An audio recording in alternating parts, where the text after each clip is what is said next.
Hello, this is wmpyr. I got a question, and it says, would it be efficient in combat to switch hands when wielding a weapon? Okay, so he means, so if you have a knife like this on the right hand, going to switch it to the left hand, and back and forth, right? Left to right, right to left. And then the next part is, and could you train practically to do this effectively? So, first off, the answer is yes, absolutely. It's 100% possible to train any technique, not just this technique, um, any technique to become practical and effective. It's how you do that. So, yeah, what what I'm trying to let people understand is that every technique can succeed and every technique can fail. So that should tell you that it's not the technique, it's you, the person. All right. So every technique can work well or not. It's just a tool. So it's up to the person how well they use the tool. Okay. So then what determines that? What determines that is how much a practice you've put into the technique, and then how much thought have you put in. And by thought I mean development in terms of using the technique against a real life intelligent opponent. So if I'm going to switch grips, okay, then I need to think like, what's the smartest way? What's the fastest way to go from my right hand to my left hand? Is it to throw it? Is it to pass it? Is it to, I don't know, bounce it off my body? Is it to do it close to my body, far away from my body, from top to bottom, side to side, diagonal? What is it? And there's no right or wrong answer. There's only better answers. You get better and better and better. So as you do it, you start putting in like, okay, so as I'm doing it, what if it's not so much speed that's important? What if it's they start attacking me? So it's timing. Timing is important. But if they come at me while I'm switching grips, if I have both hands together to switch and I could stab them if they catch me off guard like that in the middle of switching grips, then that would be great. So now I need structure. So then you have to start working on structure and posture. And so it's the person who's put in these kinds of thoughts, the setup,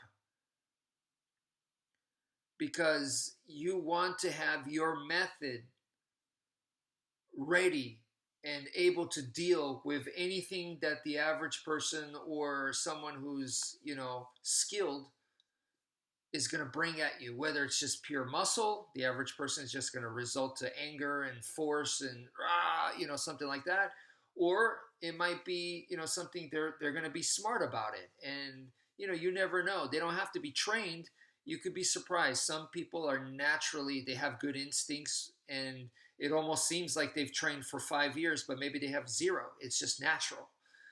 Or some people are just smart. You never know what you're going to encounter, but you have to be ready for all of that. And the person who's thought of all these things. And another thing is, it's difficult to just think. You have to know what really happens. So that comes from sparring and experimenting and actual testing. So, and then from there, you have to probably go back and change your thinking, modify things, fix things. I thought it was this, but it wasn't that big of a deal. It's actually more this. Okay, so now let's start thinking about that. So you go back and forth, and that takes years. It's years of development. Okay, so the person who's done that more, to me, has the advantage. It's not this person has really good technique, and if I learn from this person, then I'm going to be good. It's not, to me, that stuff. Okay, it's not like I said, Rickson Gracie is one of the most amazing grapplers ever, and if I go learn from him, okay, I'm sure it's an amazing experience, but that doesn't mean I'm going to fight like him. It doesn't mean that my arm bars are going to be like Hickson Gracie's arm bars. No, those all come from his experience. They come from his journey in the martial arts. And I have to make it my own. He can share with me and teach me how he does things, but I have to I have to experience that. I have to put them in to my own testing, my own fire, and understand how to make it work for me, how to make it one with me. So that to me is what's important. And you could do that with any technique. So yeah, switching grips for sure, 100%. I believe so. I don't care if it's a acrobatic move, like a backflip kick, okay? But if you go through what I just, explained, the practice, the training, and then thinking, and then testing, and then going back, and then the sparring, and all that kind of stuff, if you do that, then 100%, yeah, I think any technique can be very, very effective. So um, it's not about finding the best school or the instructor that you feel is the most realistic, and then you go to that guy and say, can you please teach me? And he teaches. All he could do is pass on to you his ideas, and ideas are, just like ideas in real life. Everybody has ideas, and ideas don't mean anything. That's something I learned in life, is like you could have great ideas. They don't mean anything unless you make them into something. So then the person who doesn't even have a great idea but has the ability to make it into something, even if it's a mediocre idea, that person wins. Because even if you have a million good ideas and they're all in your head, that doesn't mean anything.